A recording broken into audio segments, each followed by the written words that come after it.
गिरने के बाद उठाने आओगे तो फायदा क्या, गिरने ही ना दो। आप ऐसे सामर्थ्यशाली हो। प्रार्थना, कल चर्चा चली थी कि मन को, इंद्रियों को विषयों से बचाने में हम असमर्थ हैं, तो हम प्रार्थना प्रभु से करें, पुकारें।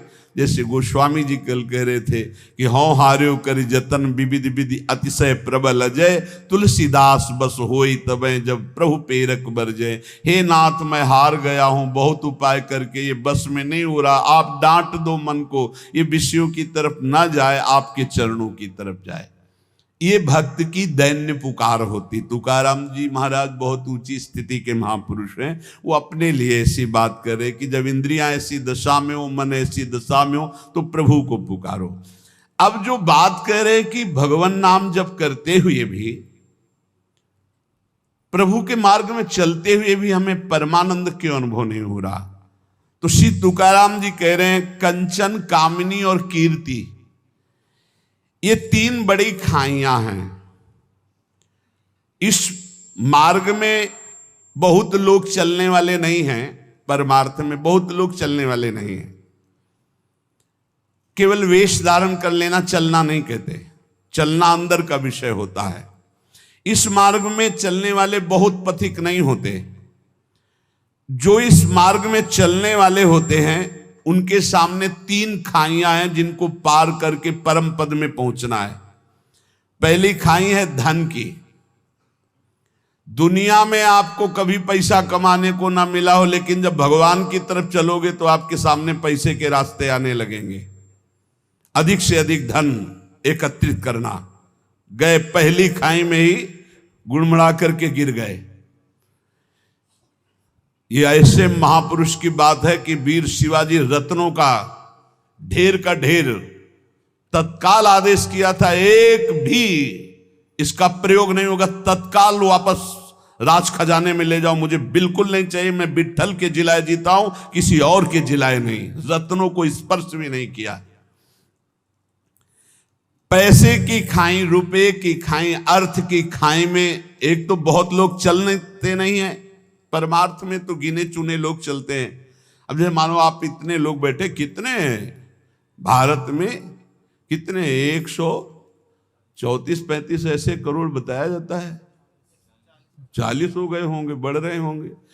140 करोड़ में कितने लोग चलते होंगे भगवान के मार्ग में। उनमें भी कह रहे चलने वालों में भी ये तीन खाइयां हैं, कंचन, कामिनी, कीर्ति। इन खाइयों को ही पार करना बहुत कठिन होता है। जो इस अर्थ की खाई में फंस गए, अर्थ की खाई में, ये बैंक बैलेंस बैकुंठ ले जाएगा तुम्हें, यही जहां शरीर छूटा जो कहते हो वैसे ही पड़ा रहेगा। पर वृत्ति कितने हुए, बोले 90। अब कितने हुए, बोले 100। अब कितने हुए, 110। उसके चिंतन का सुख होता है, उसी में फंसा रहता है। इन किन प्रकार बहुत बुरी तरह फंसाती माया, बहुत बुरी तरह फंसाती है, जिसका कोई निर्णय नहीं किया जा सकता। केवल हरि गुरु कृपा करें तो इस कंचन से बचना हो जाए, नहीं बहुत बुरी तरह इसमें फंस जाते हैं। इसी के त्याग के लिए निकले थे, इसी में फंस जाते हैं, इसी में फंस जाते हैं। अब जो कुछ बहादुर कंचन त्यागी निकले, अर्थ त्यागी निकले, कभी जीवन में अपने सुख के लिए अर्थ का कभी प्रयोग नहीं किया, अर्थ को स्वीकार नहीं किया। अब इससे कोई निकला तो दूसरी है खाई कामिनी, काम, चाहे स्त्री शरीर हो चाहे पुरुष शरीर हो। इसमें तो प्रायः जो कंचन से बच के आए उनमें मुंह भरा इसमें गिर जाते हैं। काम भाव में बढ़िया से बढ़िया भोग व्यवस्था हो जाएगी, क्योंकि भगवान के मार्ग के पथिक हो। माया हर टांग मारेगी, तुम्हारे अंदर की बात जानती, तुम्हें क्या पसंद है, कैसा पसंद है, वैसी व्यवस्था कर देगी तुम्हारी। गिरो और इसके बाद जलो सड़ो, फिर आगे नहीं चल सकते। जो कोई इस खाई से बचा तो तीसरी खाई मान प्रतिष्ठा। इसमें तो फिसल कर मान लो जैसे 100 चले तो 50 तो अर्थई में गिर गए, 25 कामिनी काम में गिर गए। अब जो 25 चले उनमें 1-2 निकल पाएगा। जो कहो हरिवंश रस बिरलो समझनहार, एक दोई जो पाइए खोजी सब संसार। अच्छा, गिरे हुए अपने को गिरा हुआ नहीं समझते, ये ऐसा गिरना है बड़ा लुभावना, बड़ा सुखद। अब वो मान की खाई में श्री तुकाराम जी महाराज कह रहे, जो भगवत कृपा प्राप्त होता है वो इस मान की खाई को पार करता। बिरला ऐसा कोणी तुका त्याचे लोटांगणी, कोई बिरला ऐसा है जो हरि के चरणों में हर समय लोटता रहता है। चित्त जिसका हर समय नाम जब चलता, वो इस कंचन की, कामिनी की, कीर्ति की तीनों खाइयों को, इसे शास्त्रीय भाषा में कहते हैं लोक ऐषणा, वित्त ऐषणा, पुत्र ऐषणा। अगर इन तीनों ऐषणाओं को पार कर जाए तो ब्रह्मबोध हो जाए, भगवत प्राप्त हो जाए। जहां ये अंदर स्वीकृति कुछ विशेषता है, वही मान की फिसलन उसको गिरा देती है। कुछ विशेषता नहीं। बोले भाई झूठ बोल रहा है तो ऐसे नहीं, 10% तो सही होगा ही। 100 में जब बात निकलती है तो 10 तो सही होती, 90 झूठ मान ली। लेकिन आपको सच्ची बताऊं, 100 का 100% झूठा हो तो 1% भी सत्य नहीं है, कैसे जानोगे? कैसे जान सकते हो? ये रुपए की आसक्ति, भोग की आसक्ति और मान प्रतिष्ठा 100 का 100% झूठा है। वो तब पता चलेगा जब यहां से तुम्हारा ट्रांसफर होगा, तब समझ में आएगा ये बैंक बैलेंस तो मेरे काम ही नहीं आया। जोड़ जोड़ के मर गए, हमारे काम नहीं आया। नाना प्रकार की भोग वृत्तियां रही, लेकिन अब तो दुर्गति का अवसर आ गया। बड़ा यश कीर्ति था, ये किस काम में यश कीर्ति? अरे यश कीर्ति बहुत मजाक समझो, मजाक, बिल्कुल मजाक समझो। कोई भरोसे की चीज नहीं है यश कीर्ति प्रतिष्ठा। ये सूखे पत्ते जैसी हवा चली उधर ही पहुंच जाते हैं। तीसरी खाई को पार करने में बड़े बड़ों के जीवन में संदेह खड़ा हो जाता है, मान प्रतिष्ठा सम्मान कीर्ति की। साधक वही जो तीनों खाइयों में ढिलाई न करे, चढ़ता चला जाए, निकलता चला जाए, कसौटी पर कसता चला जाए। तीनों खाइयों को जो पार कर गया, तुकाराम जी कहते पांडुरंगा सामने खड़ा है। भगवान सामने खड़े, तीनों खाइयों से पार होने वाले को गले लगा लेते। ये जो पहली खाई धन की है, वैराग्य की प्रथम अवस्था में साधक का बहुत बढ़िया वैराग्य होता है। कोई भी घर से निकलता है वैसे, अच्छा गुरु कृपा से ऐसा रहा है कि जीवन भर, अब जीवन ही हो गया, अब अंतिम पड़ाव चल रहा है, पीछे वृंदावन तक कभी ऐसे छुआ भी नहीं, लिया भी नहीं। वृंदावन में पीछे माधुकरी मांग करके था ही नहीं कि दवाई खरीद ले। अब जो व्यवस्था हो रही वो उनकी व्यवस्था हो रही है। ये जो सैकड़ों लोगों ने अपना जीवन प्रभु को दे दिया, उनके भाग्य से हो रही। हमारे भाग्य में तो कभी व्यवस्था नहीं हुई, और आज व्यवस्था है तो हमारे किस काम की? वो परमात्मा देख रहा है कि शरण में है, इसकी व्यवस्था करनी, इसलिए सब व्यवस्था। अपने चाह, अपने सुख के लिए अपना बैंक बैलेंस चाहना, कंचन में फंस जाना है। पूरा विश्व है मेरे प्रभु का, उनका ऐसा प्रसाद है, कोई भूखा नहीं रहेगा, कोई अव्यवस्था नहीं होगी, और किसी से चाह नहीं, किसी से मांग नहीं। कह रही जो पहली खाई कंचन की आती है, रुपये की आती, तुकाराम जी कहते प्रथम अवस्था में बहुत सुंदर वैराग्य होता है साधक का। वो तुच्छ मान करके उसकी तरफ देखता ही नहीं है। पर जब आगे वैराग्य बढ़ता है और यश फैलता है भगत, तब उसकी प्रियता न जग जाए। अर्थ के प्रति प्रियता नहीं होनी चाहिए। प्रियता ना होना और अर्थ होना कोई फर्क न पड़ना, लेकिन प्रियता होना और अर्थ ना होना तो फर्क पड़ जाना। अर्थ की प्रियता, रुपए का महत्व जग जाना। त्याग के आडंबर से परमात्मा बोध नहीं होता। त्याग का आडंबर न करे, इसकी आसक्ति ना हो तो कोई फर्क नहीं पड़ता है। त्याग का आडंबर ना करे। श्री तुकाराम जी महाराज कह रहे कि जैसे प्राथमिक अवस्था में साधक के अंदर वैराग्य होता है। एक बार गुरुदेव भगवान ने कहा था, जब कोई साधक भगवत प्राप्ति के लिए घर से निकलता है, उसका वैराग्य कितना प्रशंसनीय होता है। कहाँ खाएंगे कोई पता नहीं, कहाँ रहेंगे कोई पता नहीं, क्या होगा कोई पता नहीं। ऐसी स्थिति आजीवन क्यों नहीं रहती? वैराग्य प्रतिदिन बढ़ना चाहिए, ना कि घटना चाहिए। जिस लक्ष्य को लेकर तुम घर से निकले थे, वो वैराग्य कहां गया? और नाना प्रकार की भोग सामग्रियां ये तभी लुभायमान करती हैं जब भगवदानंद का लोभ नहीं जगता। श्री तुकाराम जी की जो अर्धांगिनी थी, वो इसी बात से असंतुष्ट थी कि कभी बात ही नहीं करते थे तुकाराम जी महाराज। दिन भर निकल गए, 2-3 पर्वत थे, उनमें एकांत में बैठे राम कृष्ण हरि रात, खाने की भी व्यवस्था नहीं। रात में आए ध्यानस्थ होकर विराजमान है। ना कहीं कंचन में लगाओ, न कहीं कामिनी में लगाओ। अभंग रचे थे जो बहुत महिमा, वो इंद्राणी में डुबो दिए थे। इतने यश के रहित भाव वाले, कहीं सुसुख वांछा नहीं। भंडारा नाम पर्वत पर ये चले जाते और पूरे दिन अंधेरे तक बस मंजीराएं बज रहे, तालियां बज रही, वाद्य बजाते हुए राम कृष्ण हरि राम कृष्ण हरि राम कृष्ण हरि। एकांत में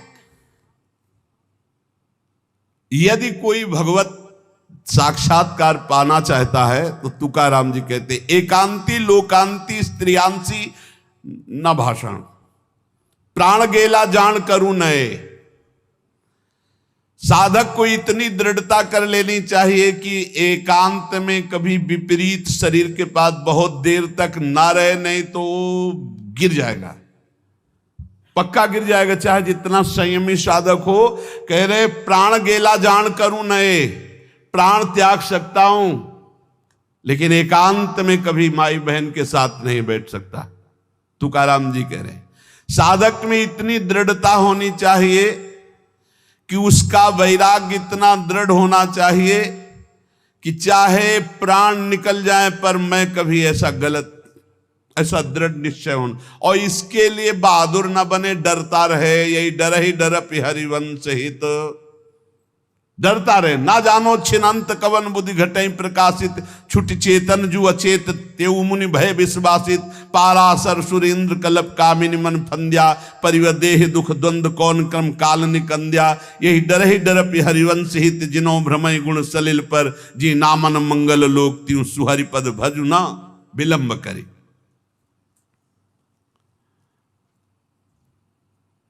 हम लोग अपने साधन का महत्व तो भूल करके भोग का महत्व तो जब अंदर बैठा लेते, तब ये बातें आने लगती। छुप छुपा कर देखना, छुप छुपा करके उसका मनन करना, ये सब नष्ट कर देता है। वैराग्य शिखामणि, अग्निस्वरूप तुम्हारा वैराग्य हो। कभी एकांत में विपरीत आकर्षण वाले शरीरों का संग कभी न करे, नहीं बहुत बुरा पछाड़ खाकर गिर जाओगे, चाहे जितने बड़े जितेंद्रिय बलवान इंद्रिय ग्रामो विद्वानम अपि कर्षति। इंद्रियां बड़ी बलवान है, वो कभी भी भ्रष्ट कर सकती है। इसलिए बचते रहो, भागते रहो, डरते रहो। और गृहस्थ हो तो केवल जो अर्धांगिनी स्वीकार की, इसके अलावा नहीं तो परमार्थ नहीं बनेगा। जिसको अपना उद्धार चाहना है, जिसको अधोगति अपनी नहीं करनी है, इन बातों को साधक बड़े ध्यान से सुने।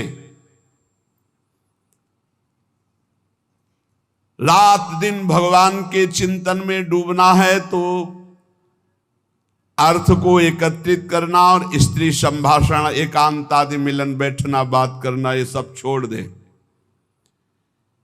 ये मन बड़ा चंचल, थोड़ी देर लड़ पाओगे, इसके बाद फिर भ्रष्ट कर देगा, गिर जाओगे, फिर नहीं उठ पाओगे। जहां गिरना शुरू हो जाता है तो वो असमर्थ हो जाता है, उसकी हिम्मत खत्म हो जाती है। एक बार भंडारा पर्वत पर नाम कीर्तन में मगन थे श्री तुकाराम जी महाराज। और जब कीर्तन करने के लिए वो जाया करते थे, इतना सुंदर रूप, जो भगवत भजन करने वाले होते उनमें एक लावण्य जागृत होता है, भागवतिक, वो सांसारिक बनावटी सुंदरता नहीं होती है कि वो नाना प्रकार के लेप लगा करके गोरा बनना, सुंदर बनना। तो एक नवयुवती रोज देखती थी तुकाराम जी को, चरणों में नूपुर बांधे पर्वत, भंडारा पर्वत की तरफ जाते और एकांत में खूब नाच नाच के भगवान को रिझाते, कीर्तन करते। वो अपने मन को नहीं रोक पाई,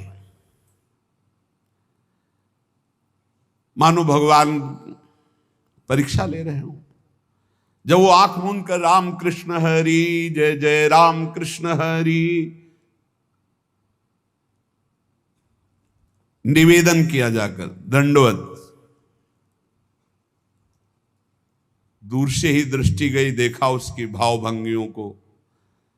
नेत्रों से देखने से ही पता चल जाता है तुम किस भाव से देख रहे हो।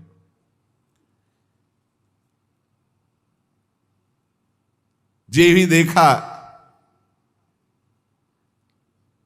अंदर उनके जो भाव प्रकट हुए, इसी समय अभंग की रचना की। स्त्रियांचा तो संग ना को नारायणा, काष्ठाया पाषाणा मृत्युकेच्या, नाठवे हा देव ना घड़े भजन, लांचावले मन आवरेना। दृष्टि मुखे मरण इंद्रियांचे द्वारे, लावण्य ते खरे दुख मूलो, तुका मेहणे जरी अग्नि ज्वाला, साधु तरी पावे बांधुम संघट्टे हो। नारायण, ये कौन सी लीला? हम तो काठ और पत्थर की और मिट्टी की भी स्त्री का स्पर्श नहीं कर सकते, आपने तो साक्षात भेजा है, किसी और से बात नहीं कर रहे। मुझे पता है कि आप मेरे कीर्तन और यश पर ये प्रश्न खड़ा करना चाहते हो। पांडुरंगा, आप भी जानते हैं कि आपके भजन का बाधक स्वरूप क्या है। ये नेत्रों के कटाक्ष, ये मुख की मुस्कान, ये इंद्रियों का आकर्षण उन मरण धर्माओं को हो सकता है जो शरीरों पर आ सकता है, जो पांडुरंगा में आ सकते हैं, उसके ऊपर कोई फर्क नहीं पड़ सकता। ये लावण्य का आकर्षण दुखों का मूल है। तुकाराम जी कहते हैं कि यदि एक तरफ स्त्री हो, एक तरफ आग हो, और साधु को कहा जाए किसका स्पर्श करोगे, तो आग का स्पर्श कर लेगा, आग में जलना स्वीकार कर लेगा, लेकिन पराई माता बहनों की तरफ गंदी दृष्टि, गंदी भावना नहीं। इसलिए हे पांडुरंगा बचाओ। तुकाराम जी सीधे भगवान से बात करे, पांडुरंगा ये क्या प्रश्न है? और उससे कहा, पराविया नारी रखुमाई समान, हे गेले नेमुन ठाइन चिंची। तुम तो हमारे पांडुरंगा की प्रिय रुक्मिणी माता के समान हो, रखुमाई समान। जैसे हम पांडुरंगा के पार्श्व में विराजमान रुक्मिणी माता को देखते, हे माता तुम तो वैसे हमारी दृष्टि में हो, तुम रुक्मिणी माता के समान हो। इसलिए तुम जाओ, तुम्हारी यहां कोई चेष्टा की चाल नहीं चलेगी। जानती हो हम कौन हैं? हम हरिदास हैं, हम प्रभु के दास हैं। तुम्हारे द्वारा हमारा पतन नहीं हो सकता।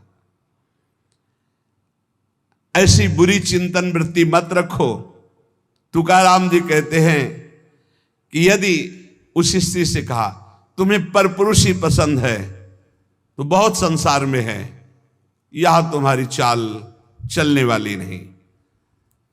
तुकाराम जी ने सीधे साष्टांग दंडवत किया कि आप हमारे लिए रुक्मिणी मां के समान हो, रखुमाई रुक्मिणी मां। और हाथ जोड़कर कहा विदा हो, यहां आपकी कोई चाल चलने वाली नहीं। परमार्थ का महावीर सुभट एकांत भंडारा पर्वत है, कोई वहां दूसरा नहीं। और नवयुवती सुंदरी आकर्षण कर रही, हृदय में कैसी भावना है कि जो विठल के पार्श्व में विराजमान रुक्मिणी माता, वो उनके समान आप हो और साष्टांग दंडवत। ये है भक्ति का चमत्कार। महाप्रभु चैतन्य देव अश्रु प्रवाह करते, हा कृष्ण हा कृष्ण। दो वैश्याएं आपस में देखी, बोले बहुत सुंदर सन्यासी है। कहा हमारी जैसियों से पाला नहीं पड़ोगा, इसलिए सन्यास ले लिया। बोले नहीं ऐसा तो नहीं दिखता। बोले अभी दिखाती हूं। नजदीक गई महाप्रभु तो से ही जो ही उन्होंने हाव भाव प्रकट किया तो रोते हुए प्रणाम करते हुए कहा, माँ आप ऐसी करुणा करो कि मेरा हृदय जल रहा है, मुझे श्री कृष्ण मिल। और वो जो विलाप, अब उनका हृदय इतना व्यथित हो गया, उनके पावन शब्द चरणों में गिरी। बोले प्रभु मैं बहुत नीच पापनी हूं, मैं कोई पवित्र विचार से नहीं आई थी, मैं तो गंदे विचार से आई। वो वहां कहीं प्रवेश ही नहीं इन शब्दों का। जैसे ठाकुर हरिदास जी के पास 3 दिन वैश्या, क्या प्रवेश, वही कृष्ण नाम की गूंज में उसको बदल दिया, वैश्या को बदल दिया, महाभागवत बना दिया। नाम ना छूटने पावे तो नामी को वहां हर समय सुरक्षा करनी पड़ेगी, कभी भी दास में परास्त होने वाली बात नहीं आएगी। मनुष्य मात्र इच्छा से बंधा हुआ है, भगवत प्राप्ति की इच्छा कर लो तो सब इच्छाएं आपको कभी परास्त नहीं कर पाएंगी, नष्ट हो जाएंगी। इसलिए आज के सत्संग की सार बात, अपने इष्ट देव के अनन्य हो जाओ और नाम जप में ऐसी निष्ठा रखो कि भगवान से भी बढ़कर भगवान का नाम है। और ये 3 खाइयां हैं जिनसे बचना ही होगा, कंचन, कामनी, कीर्ति। हम लोग भगवान की शरण में हैं, जो गृहस्थ भी भगवान की शरण में है। भगवान कह रहे हैं अनन्यश्चिंत्यन्तो माम ये जना परिपासते तेषाम नित्याभियुक्ता नाम योगक्षेमं वहाम्यहम्। जो मेरा अनन्य चिंतन करता रहता है उसकी अप्राप्ति की प्राप्ति कराना और प्राप्ति की रक्षा करना, ये दोनों मेरी जिम्मेवारी। इसलिए बेपरवाह निश्चिंत रहो। सप्तऋषियों, अपने गुरुदेव नारद जी के उपदेश का मैं कभी त्याग नहीं कर सकती, चाहे स्वयं इष्ट देव भगवान शंकर आकर सैकड़ों बार कहें तो भी। तजौ न नारद कर उपदेशु, आप कहें 100 बार महेशु। कोटि जन्म लगी रगर हमारी, बरों संभुनता रहूं कुंवारी। करोड़ जन्म लूंगी, हर बार अपने गुरुदेव के दिए हुए मंत्र का अनुष्ठान करूंगी और देवाधिदेव महादेव को पति रूप में वरण करूंगी, अन्यथा कुंवारी रहूंगी। बहुत सी कन्याएं और बहुत से वर हैं, आपको ब्याह कराने का शौक है तो आप जाइए, लेकिन मैं पर्वत से प्रकट हुई हूं, हिमालय से, मैं अडिग हूं अपने गुरुदेव के वचन में। तो यहां कह रहे उपासक को चाहिए कि अपने गुरुदेव के दिए हुए नाम मंत्र में ही निष्ठा रखे। स्वप्न में क्या, जागृत में आके ब्रह्मा भी उपदेश कर दें तो अपने गुरु के वचनों को नहीं टाल सकते, तभी उपासक आगे बढ़ता है। नहीं माया रौंद देगी, चल के देख ले कोई। नित्य निरंतर गुरु प्रदत्त नाम और रूप, जो रूप गुरुदेव ने बताया। हमारे गुरुदेव क्या नाम रूप बता रहे? बोले राधा वल्लभ लाल को हृदय ध्यान मुख नाम। ये गुरुदेव हरिवंश चंद्र जो बोल रहे हैं। सब सोहित निष्काम मति श्री वृंदावन विश्राम, श्री राधा वल्लभ लाल को हृदय ध्यान मुख नाम। बस रात दिन राधा वल्लभ श्री हरिवंश, राधा राधा। गुरुदेव कह रहे हैं राधा नामैव कार्यम हेनुदिन मिलितम साधना घीष्ट कोटिस। राधा राधा यदि ऐसा कहने को मिल जाए तो सब बात बन जाए। गुरुदेव ही कह रहे हैं, हरिवंश चंद्र जी कह रहे हैं। अनुल्लिख्यानंतानपि तदपि राधान मधुपतिर महाप्रेमा विष्टम तो परम देयम विमृशति तवैकम श्री राधे गृणते ही नामामृत रसम महिम्नः कह सीमाम स्पृशति उदास्यैक मनसाम। अब राधा नाम के लिए कल हम दिखा भगवान शंकराचार्य जी के पद पर विराजमान होकर कि भगवान शंकर भी नहीं चाहते हैं कि राधा तत्व को हमें बोलना पड़े, क्योंकि जब पार्वती जी प्रश्न करती हैं तो गंभीर हो जाते हैं। पार्वती जी ने हटकर पूछा आप गंभीर क्यों हो जाते? तो कहते बहुत गुप्त रस है, इसके लिए विशिष्ट अधिकार चाहिए। हे देवी, इसलिए जब जब आप प्रश्न करती मैं मौन धारण कर लेता हूं। तो उन्होंने कहा जब भगवान शंकर मौन धारण करते हैं तो हमारी सामर्थ्य कहाँ कि हम राधा तत्व पे बोल सके। वो ऐसा बड़ा आनंद मिला। बोले हमारी सामर्थ्य कहाँ की राधा तत्व पे बोल, राधा किशोरी कृपा करें और फिर वो हमसे बुलवावे तो बात हो सकती, हमारी सामर्थ्य तो नहीं कि मैं बोल पाऊं। ये बड़ा ही गूढ़ रस है। जब तक रसिक महापुरुषों के द्वारा दी गई सांगो पांगो उपासना नहीं की जाती तब तक प्रियालाल के प्रेम सुना भी। ब्रह्मानंद में एक लगाकर 1700 परार्ध गुणा किया जाए तो जो श्यामा श्याम से सुख मिलता है वो लव मात्र होगा। ब्रह्मानंद लव मात्र होगा, गुणा करने पर जो संख्या आएगी अपार सुख मिलता है प्रिया प्रीतम में। ऐसी प्रिया प्रीतम की प्राप्ति के लिए जो रसिक गुरुदेव ने नाम दिया है, मंत्र दिया है, रूप दिया है, उसी में हमें स्थित रहना है। देखो मन को एक सच्चिदानंद में लगाना है। माया क्या करती, भटकाव बनाए रहती है, ये विक्षेप पड़ता रहता है। अब मन इसमें नहीं लग रहा है, उसमें चलो उसमें चलो, ये इसकी चाल है। हमको सांगो पांग उपासना पकड़ लेनी अपने गुरु प्रदत्त, अपने आचार्य प्रदत्त। चौथा, समस्त इंद्रियां भोग विलास के लिए लालायित रहती हैं सबकी। अब इनको भोग देना भी है, बिना भोग के बिना विषय के जीवित नहीं रह सकते।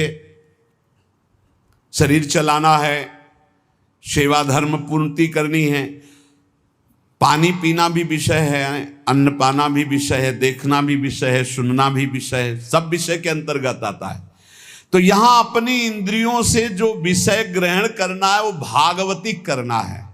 जैसे हमें पानी पीना है तो प्रभु को अर्पित करके राधा वल्लभ लाल की जय, और फिर भावना करो हृदय में प्रभु विराजमान है, जलपान करो। भोजन भोग अर्पित किया, भगवत स्वरूप प्रसाद, हम प्रसाद पा रहे हैं। वस्त्र प्रसादी, सुनना भगवत विषय, देखना भगवत भाव, बोलना भगवत संबंध से। हर इंद्रियों के विषय को हमें भगवत संबंध से युक्त कर लेना है। यदि भगवत प्राप्ति करनी है, भगवत प्रेम प्राप्त करना है तो पहला चरम लक्ष्य मुझे इसी जन्म में भगवत प्राप्ति करनी, भगवत प्रेम प्राप्त करना है। दूसरा बुद्धि का पूर्ण समर्पण अपने आराध्य देव श्यामा श्याम में। तीसरा गुरु प्रदत्त नाम रूप लीला गुण सेवा उपासना सांगोपांग गुरु प्रदत्त। चौथा, समस्त इंद्रियां भगवत संबंध से युक्त। जब हम स्वसुख वांछा से युक्त होकर कोई भी विषय सेवन करते हैं वो भगवत विमुख हो जाता है। जैसे हम कोई सूंघा वस्तु और वो प्रभु के संबंध से युक्त नहीं, ये स्वसुख वांछा से युक्त सूंघना ये बंधन कारक हो गया। ये राधा वल्लभ लाल जी का प्रसादी इत्र, अच्छा फूहा, कितना अब ये भक्ति वर्धक होगा, पाप नाशक होगा और आपके हृदय में आह्लाद। कोई भी क्रिया भगवत विमुख नहीं होनी चाहिए। हमारी प्रत्येक चेष्टा भगवत संबंध के लिए है। हमारा शौच स्नान भी भगवत संबंध के लिए। जैसे हम पात्र मार्जन करते हैं, ऐसे हम लघु शंका शौच आदि से निवृत्त होकर पवित्र होकर अपने प्रभु की सेवा, प्रभु के सुमिरन में, वो भी भजन का एक अंग है। समस्त इंद्रियां सदा सर्वदा केवल भगवत विषयों के संबंध में ही रहे, सो सुख वांछा में न रहे। पांचवा, जीव का चिंतन प्रत्येक क्षण पदार्थ, व्यक्ति, परिस्थिति, विचार भोगों के, क्रियाओं के, संबंधियों के, जहां जहां जाए वहां से हटाकर अपने लक्ष्य श्यामा श्याम में लगाओ, या जहां जहां जाए वहां प्रिया प्रीतम की भावना करो। जीवन का प्रत्येक पल किसी व्यक्ति के विचार में, वस्तु के विचार में, स्थान के विचार में, भोग विचार में, जहां जहां जाए वहां से हटाकर श्यामा श्याम में लगाओ, या जहां जहां जाए वहां श्यामा श्याम को देखो। छठवां, चित्त की एक एक वृत्ति से तुम्हारे आराध्य देव कभी हटने ना पावे। बड़ी उत्तम स्थिति होती है उस उपासक की। एक एक वृत्ति भगवदाकार करनी है। जैसे समुद्र में करोड़ों तरंगे ऐसे चित्त में लाखों करोड़ों वृत्तियां, हर वृत्ति भगवदाकार गोपी जनों की थी। विक्रेतु कामा खिल गोप कन्या मुरारी पादार्पित चित्त वृत्ति दध्यादिकम मोह वशादवोचद गोविंद दामोदर माधवेति। कैसी स्थिति? बोले बेचने जा रहे हैं दही, पर चित्त की वृत्ति में गोविंद बसे, मुरारी बसे, तो वो कैसे पुकार रही? कोई गोविंद ले ले, कोई दामोदर ले ले, कोई माधव ले ले। तो ब्रजवासी जन कहते हे बावरी क्या बेच रही? तब शुद्ध आती, अच्छा नहीं तो बोल रही कोई गोविंद ले ले, कोई दामोदर ले ले, कोई माधव ले ले। विक्रेत कामा खिल गोप कन्या मुरारी पादार्पित चित्त वृत्ति दध्यादिकम। बेचना है दही और बोल रही कोई गोविंद ले ले, दामोदर ले ले, माधव ले ले। चित्त की एक एक वृत्ति श्यामा श्याम में अर्पित। ये बहुत आनंद का विषय। गाढ़ चिंतन, जब कभी भगवान की कृपा से तुम्हें सौभाग्य मिलेगा कि 2-4 मिनट के लिए शरीर का विस्मरण हो जाए, पूर्वापर की स्मृति लोप हो जाए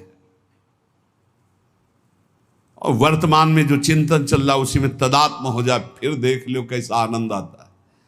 कभी सौभाग्य से मिनट 2 मिनट के लिए स्थिति जिसकी आई हो या आएगी तो आप देख लेना, पूर्वापर का विचार खत्म, मैं कौन हूं, कहां हूं, कैसा हूं, सब खत्म।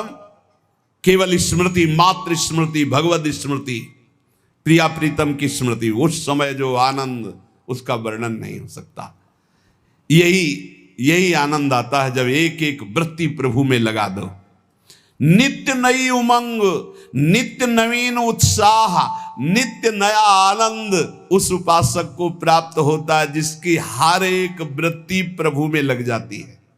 हर एक वृत्ति लगाने से लगेगी, तत्काल थोड़ी कोई सिद्ध हो जाता है। भगवान ने इसीलिए गीता जी में कहा, अभ्यास योग युक्तेन चेतसा नान्यगामिना।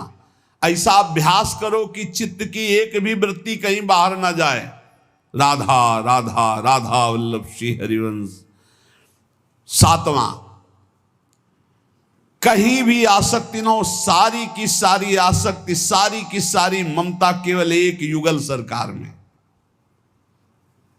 बहुत सुख मिलता है, अपार सुख मिलता है। जिससे प्यार होता है, अपनापन होता है, उसकी बात सुनने में सुख मिलता है। अरे वो दिशा अच्छी लगती है, वो दिशा अच्छी लगती है। जिधर अपना प्यारा बसता है ना, वो दिशा अच्छी लगती है। उधर से आई हुई वायु ऐसा लगता है प्यारे का आलिंगन हो रहा है। अभी वो प्रेम जागृत नहीं हुआ, इसलिए उस एरिया को कोई आ जाए, अच्छा आप उधर से आए, जहां अपना प्यारा बसता है उस क्षेत्र का कोई आ जाए तो ऐसा लगता है प्यारा मिल गया। उधर की वायु आ जाए तो प्यारा है। जहां प्रीतम जी देश की प्यारी लागे पौन, जिधर प्रीतम बसते उधर से यस्या कदापि वसनांचल खेलनोत। जिधर हमारी प्यारी जो प्यारे जो, सारी आसक्ति, सारी ममता एक बार युगल सरकार के चरणों में समर्पित करने का बहुत बढ़िया अवसर है। बार बार तो बनत नहीं। या संजोग अनूप मानुस्तन वृंदा विपिन रसकन संग विविरूप, बहुत बढ़िया अवसर मिल गया है। मनुष्य शरीर, महामहिम परम पावन वृंदावन धाम का सानिध्य, रसिकों का संग और युगल सरकार की उपासना, सर्वोपरि उपासना। अभी आपने आनंद के तारतम्य में सुना। सारी की सारी आसक्ति, सारी की सारी ममता केवल युगल सर। जब ममता हो जाती तो श्यामा श्याम, ऐसे कोई बोले ना राधा राधा, तो एकदम हृदय में क्या दे दूं इसे, क्या कर दूं, बार बार एक ऋण सा हृदय में जागृत। इसने राधा नाम सुना दिया, इसने प्यारे जू का नाम सुना दिया, क्या इसको दे दूं, ऐसा हृदय लगता है। ऐसा हृदय मिल, जिससे सेवक जी महाराज कहते, जो हरिवंश को नाम सुनावे तन मन प्राण तासु बलिहारी। तन मन प्राण न्योछावर है उसके ऊपर, जो एक बार बोले श्री हरिवंश।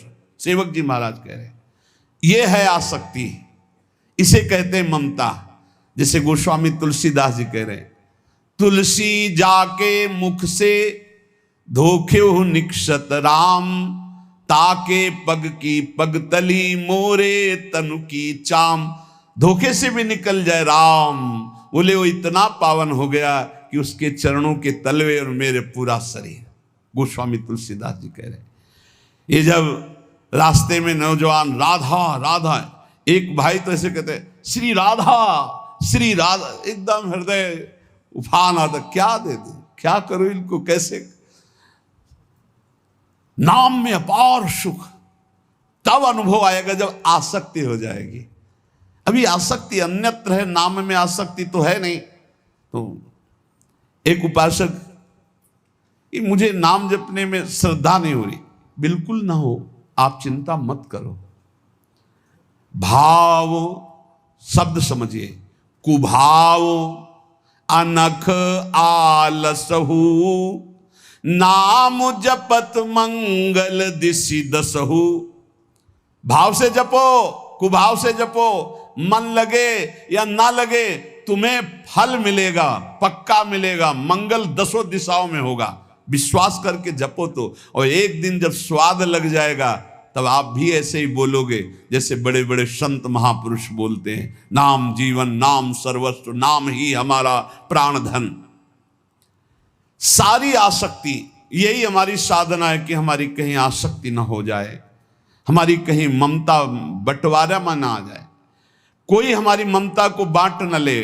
केवल प्रियाजू में ममता, केवल जुगल चरणारविंद में ममता। मन में भगवत स्मरण, तन से समाज सेवा, भगवत सेवा, परिवार सेवा, प्रियालाल की भावना से लालसा भगवत प्राप्ति की, भगवत प्रेम की। जीवन धन्य चल रहा है, किसी से प्रमाण की जरूरत नहीं। ध्यान दीजिए, आपका जीवन धन्य है। कैसे? बोले सारी आसक्ति, सारी ममता प्रिया प्रीतम में, मन भगवत स्मरण में, तन समाज सेवा, परिवार सेवा, भगवत सेवा, श्यामा श्याम की भावना में युक्त होकर, और चाहत भगवत प्राप्ति की। बस इस बार तो भगवत प्राप्ति करना है, इस बार तो मुझे भगवत साक्षात्कार करना है। 8वां, जीवन में राग द्वेष न रह जाए। बड़ा खतरनाक है ये राग द्वेष। अगर किसी से राग है तो बड़ा सूक्ष्म होता है राग का धागा, और वो जब हमारे ऊपर संकट आएगी, विपत्ति आएगी, या तो वो धागा दिखाई देता कि अभी वो है ना। द्रौपदी जी को पहले श्री कृष्ण याद नहीं आए, 5 महारथी पति है अतिरथी, वो याद आए, फिर भीष्मादि याद आए, फिर अपनी भुजाओं का बल, फिर दांतों का बल, और जब निर्बल तब महाबल। सुनेरी मैंने निर्बल के बल राम, महाबल प्रभु श्री कृष्ण का तब जागृत हुआ। ये राग बहुत खतरनाक है, किसी से राग न करें। यही राग जब प्रियालाल के चरणों में अर्पित हो जाता है तो अनुराग कहलाता है। जब शरीर भोग, शरीर संबंधी, यही बहुत फंसा वाला जन्म मरण चक्र का मूल यही राग है। और जब इसमें बाधा पड़ती तो द्वेष हो जाता है। द्वेष बहुत खतरनाक है।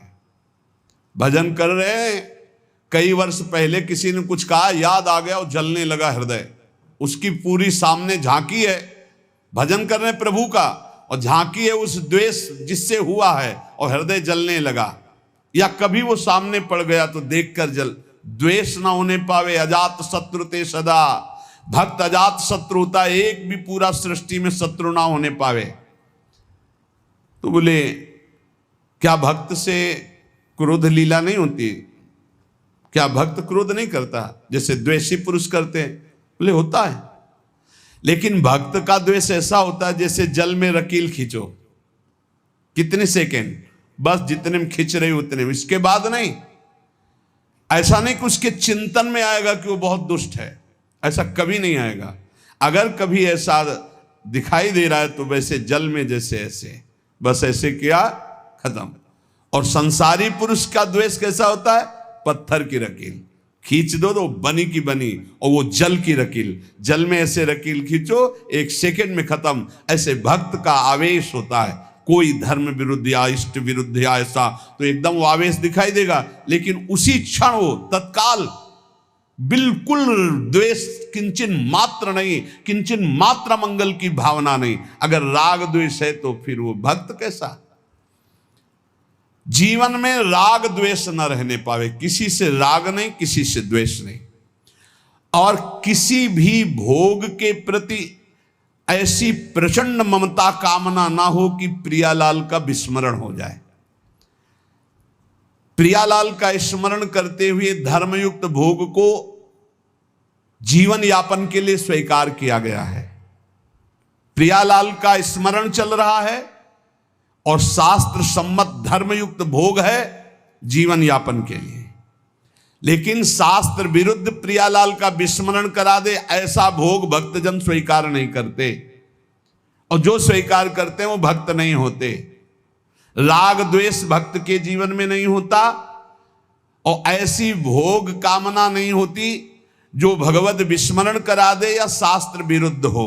अगर शास्त्र विरुद्ध और भगवत विस्मरण कराने वाली भोग वासना, वो फिर अभी भक्ति रंग नहीं लाई। तीसरा, भजन करते हुए इसी 8वें पंक्ति में 3 बातें। पहला राग द्वेष, दूसरा भोग ममता कामना का जो विषय है वो इष्ट चिंतन और धर्मशास्त्र सम्मत। तीसरा, मद अभिमान नहीं आना चाहिए। भक्ति में भी अभिमान जागृत हो जाता है। सामने वाला ऐसा है, सामने वाला ऐसा है, जहां पर दोष दर्शन होने लगे वहां जान लेना अभिमान आ गया है। बिना गुणाभिमान हुए दूसरे में दोष दर्शन नहीं हो सकता।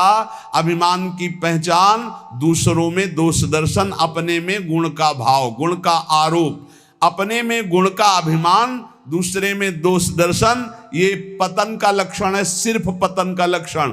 ऐसा हो जाए तो प्रभु के सामने चिल्ला के रो, बचा लो प्रभु बचाओ, अभिमान आ गया। भगवान को अभिमान बिल्कुल पसंद नहीं है। दैन्यता से भगवान प्यार करते हैं और अभिमान से भगवान रोष करते हैं। सुनहु राम कर सहज स्वभाव, जन अभिमान ना राखें काऊ। अभिमान आ गया तो कोई होगी बहुत बड़ी विचित्र भयावनी लीला, इसलिए बचो। जहां अभिमान आवे तो रो प्रभु से, प्रभु दूर कर दो। भयावनी लीला करते हैं फिर वो जब अभिमान आ जाता है। देखो कैसी देवर्षि नारद जी के साथ की, कैसे गरुण जी परेशान हो गए। भक्त के हृदय में कभी अभिमान नहीं आना चाहिए। अभिमान की पहचान दूसरों में दोष दर्शन, अपने में गुण का आरोप। इसी 8वें सूत्र में चौथा, चाहे जो कुछ नष्ट हो जाए कभी शोक विषाद नहीं करना, रोना नहीं। भक्त है, परिवार का कोई पधार गया है तो वो कीर्तन कर रहा है, वो रोएगा नहीं। ये रोना केवल मोह ममता का क्षेत्र है और नहीं रोना चाहिए। जब अब गीता जी का पीछे व्याख्या चल रही थी तो जो रोज सुनते हैं उनको याद होगा, रोने वाले के आंसू और नाक लार सब उस जीवात्मा को पीना पड़ता है जो पधार गया है। कभी नहीं रोना चाहिए। उस समय नाम कीर्तन करना चाहिए, भगवत यश गुणगान करना चाहिए, उस जीवात्मा के मंगल के लिए भगवान का नाम जप करके देना चाहिए, रोना नहीं। कुछ भी नष्ट हो जाए, कोई भी मर जाए, शोक विषाद नहीं करना, रोना नहीं। ये भक्ति के मार्ग का विषय। मंजीरा उठाओ, सब मिलके कीर्तन करो और भगवान का यश गान करते हुए उनकी अंतिम यात्रा। भक्तों की तो मृत्यु भी महोत्सव होती है। संसारी लोगों के लिए छाती पीटते हैं लोग, उनके मरे हुए व्यक्ति की छाती में नहीं, ऐसे पीटते हैं, वैसे पीटते हैं। और जब वो पीट के रो रहे हो घर वाले, तब पूछना कि तुम क्यों रो रहे हो, तब असलियत पता चलती है। वो रो नहीं रहा उसके लिए कि इसलिए रो रहा है, वो अपने लिए रो रहा है कि हम जो चाहा अपने लिए, बस अपनी कामना की पूर्ति के लिए। भक्त को कभी ऐसा नहीं करना। कोई पधार गया बहुत गंभीर, कोई रोए तो डांट देना चाहिए, चुप शांत नहीं रोना। उस जीव को क्यों अब कष्ट देना। अब तो नाम कीर्तन, मान लो 50 लोग आए, 50 लोग नाम कीर्तन करो और फिर उसको भगवान की मार्ग में अग्रसर हो, आगे जहां जीवात्मा जाए उसका अच्छी जगह जन्म हो, उत्तम कुलवान भक्तवानों के घर में जन्म हो, भगवत प्राप्ति हो जाए उसको, ऐसे नाम कीर्तन करके उसको प्रदान करो, तब तो बढ़िया बन जाएगा। ये सब बैठे बैठे वो इधर उधर की बातें उच्चारण करके रोना, ये सब कुछ भी नष्ट हो जाए। भक्त के आंसू सिर्फ भगवान के लिए गिरते, ध्यान रखना। भक्त की आंसू रूपी धरोहर सिर्फ भगवान के लिए काट दिया जाए तो भी आंसू नहीं गिरेंगे। भगवान के लिए ही आंसू गिरने चाहिए। शोक विषाद नहीं होना चाहिए, कुछ भी नष्ट हो जाए। क्यों नहीं होना चाहिए? हमारी तो सब जीवन था, ये नष्ट हो गया। जिसने एक क्षण में अनंत ब्रह्मांडों का सृजन कर दिया वो मेरा स्वामी है। वो चाहेगा तो हर व्यवस्था हो जाएगी, हर व्यवस्था। और हम आपसे सच्ची कहते हैं, भक्त का जो कुछ नष्ट होता है अच्छा होने के लिए होता है, पक्का समझना। नामदेव जी की कुटिया में आग लगी तो सब अच्छा ही अच्छा हो गया? नहीं हुआ। कहीं भी कुछ भी, भक्त का अगर कहीं भी कुछ भी हानि होगी, तुम निष्ठा से रहना, सब बढ़िया ही होगा। आप देख लेना, परिणाम में देख लेना। शोक किस बात का? कोई नई व्यवस्था किया है मालिक ने, इसीलिए पुराने को आग लगवा दी है, या पुराना नष्ट हो गया, कोई नई व्यवस्था की। भगवान की ताकत नहीं कि वो अमंगल कर दे। किसी ने कहा हमारा मन भगवान में ना लगा हो और हम फिर भोग लगाएं, सेवा करें तो भगवान स्वीकार कर लेंगे। कहां? वो बड़े कृपालु हैं। अरे पूरे समय मन नहीं लगा, लेकिन आपने कहीं ना कहीं मन में तो ये बनाया था कि भगवान को हम भोग लगा ले जा रहे हैं। इतनी भी ना तो श्रद्धा थी पाई भर, ना कोई भगवान से अपनापन था। स्तनों में जहर लगाया था भगवान को मारने के लिए, और भगवान ने फल दिया यशोदा मैया को जो मिलता है। ऐसे तो हमारे कृपालु भगवान है। तुम दूध का भोग लगाने सही में जा रहे हो, अब मन लगे चाहे न लगे तुम्हें फल तो मिलेगा ही। ये संशय मत करो, हमारे भगवान पर बड़े कृपालु हैं। शोक विषाद का विषय भक्त का नहीं होता। किसी के मर जाने पर, या किसी के नष्ट हो जाने पर, या किसी के छूट जाने पर। अमुक ने हमको छोड़ दिया, बड़ी कृपा की, क्यों? अब हमारा सहयोगी मित्र कौन होगा? भगवान। पक्का समझो। अगर हम किसी से अपनापन करते हैं तो सिर्फ भगवान के भाव से करते हैं। मेरे प्रभु आप इस हृदय मंदिर में बैठे हो, इसलिए मैं आप, बस और कोई संबंध नहीं, केवल एकमात्र प्रभु ही। वही हैं, उसी रूप कितने हैं लेकिन स्वरूप एक ही है। सब में वही हमारे युगल सरकार विराजमान है। और इसमें पांचवी बात, 8वें सूत्र में पांचवी बात, कभी भय और संदेह न करना। कभी भय न करना। किसी की किसी भी तरह से प्रतिकूलता देने पर डरो मत, तुम्हारे रक्षक भगवान हैं।